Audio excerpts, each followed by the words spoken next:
My dear FK students, in previous class I explained the importance of the operating cycle. Also, we calculated the how to decide the current and non-current liabilities based on operating cycle. Today I am going to explain the day 4 assignment explanation, that is a D4 assignment. Okay, so before entering into the sums, let me explain once again the format of financial statements of companies. Okay, first of all, equity and liabilities. In equity and liabilities there are 4 main headings. Those are SS and C, that is shareholder funds, share application, money pending allotment, non-current liabilities, current liabilities. These are 4 main headings in case of equity and liabilities. And in case of assets there are 2 main headings. 2 main headings in case of assets, that is non-current assets and current assets. Now let me explain in detailed manner what are the items that is subheadings will comes under the main headings. First, shareholder funds, share capital, reserves and surplus, money received against share warrant. Second one, share application, money pending allotment. Third one, non-current liabilities. In that 4 subheadings, that is long-term borrowings, deferred tax liability, other non-current liabilities, long-term provisions. Current liabilities, again 4 elements, that is short-term borrowings, trade payables, other current liabilities, short-term provisions. In case of assets, non-current assets, there are 5 subheadings. Those are fixed assets, non-current investments, deferred tax asset, long-term loans and advances, other non-current assets. Okay, next, in case of assets, that is current assets, inventories, trade receivables, cash and bank balance, short-term loans and advances, other current assets. So in case of shareholder funds, A, share capital, that is notes to accounts how to prepare, share capital, issued share capital, subscribed issued share capital. First one is authorized share capital, issued share capital, subscribed share capital. Subscribed 2 types, subscribed and fully paid up, subscribed but not fully paid up, less calls and arrears, add shares verified account. So the next one is reserves and surplus, that is capital reserve, capital redemption reserve, debenture redemption reserve, security premium reserve, revaluation reserve, any other specific reserve, that is general reserve. Next one is surplus, that is statement of P&L, net balance. The next one is in case of non-current liabilities, A, long-term borrowings such as debentures, bonds, premium on redemption of debentures, loan from banks, loan from other parties, fixed deposit, public deposits. The next one is long-term provisions such as provision for employee benefits, provision for provident fund, provision for warranties. The next one is current liabilities. In that, short-term borrowings, those are bank overdraft, cash credits, loan repayable on demand. The next one is trade payables. Those are such as creditors, bills payable. The next one is other current liabilities such as current maturity of long-term debts, interest accrued but not due, interest accrued and due on borrowings. Next one is income received in advance, unclaimed dividend, unpaid dividend,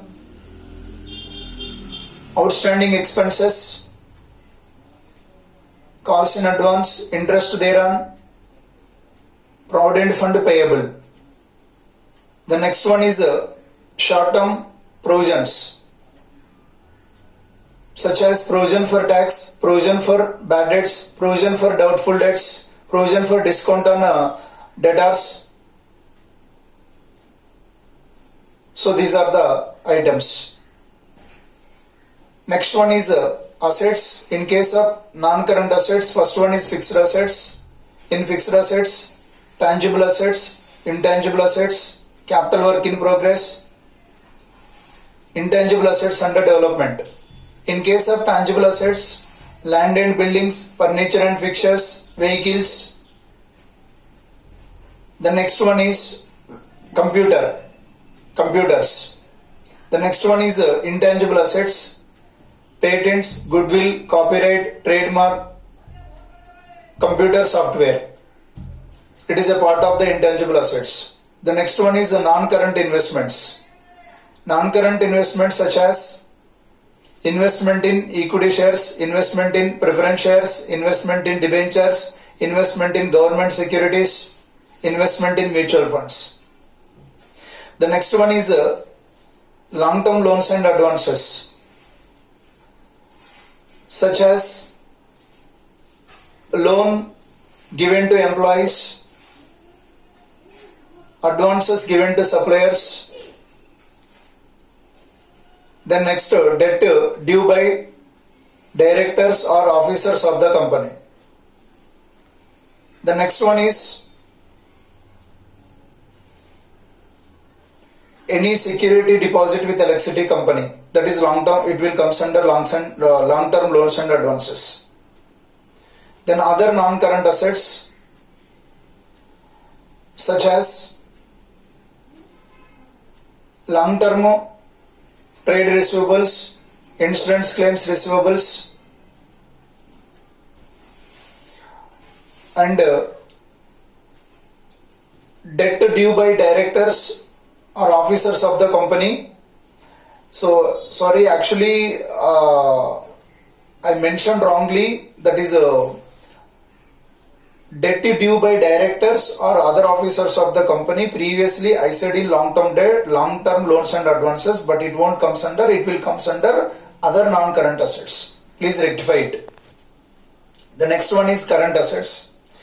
So in case of current investments, such as short-term investments, then inventories, stock of raw material, stock of work in progress, stock of finished goods, stock in trade, loose tools, so goods in transit. The next one is trade receivables. Those are debtors, bills receivables, cash and bank balance also is a part of the current assets. The next one, short-term loans and advances. So money recoverable in cash. Then other current assets, such as interest accrued, outstanding income, advance tax is treated as other current assets. Then contingent liabilities and commitments. In case of contingent liabilities, claims against the company not acknowledged as debts. The next one, guarantee given by the company, bills discounted but not matured. These are the items. The next one is commitments. Contracts remaining to be executed, arrears of preference dividend on cumulative preference shares, uncalled liability on partly paid up shares. Okay, this is very important. And one more important item, proposed dividend for current year will be included in contingent liabilities, that you can remember. Okay, these are the aspects. Now based on this knowledge, we are going to explain illustration number 7 to illustration number 11. Okay, so now I am going to read the illustration number 7. Very simple answers. If you know the format very well, easily you can solve these illustrations. Now I can read illustration number 7. Before that, you have to download the day 4, that is D4 assignment. Okay, illustration number 7. Name the major headings under which the equity and liability side of the company's balance sheet is organized and presented. He is asking major headings under equity and liabilities. There are 4 major headings. Shortcut SS NC, that is shareholder funds, share application money pending allotment, non-current liabilities, current liabilities. These are the 4 main headings. Next, illustration number 8. Name the major headings under which the asset side of the company's balance sheet is organized and presented. So that means he is asking major headings, asset side. There are 2 major headings, that is non-current assets, current assets. The next one, illustration number 9.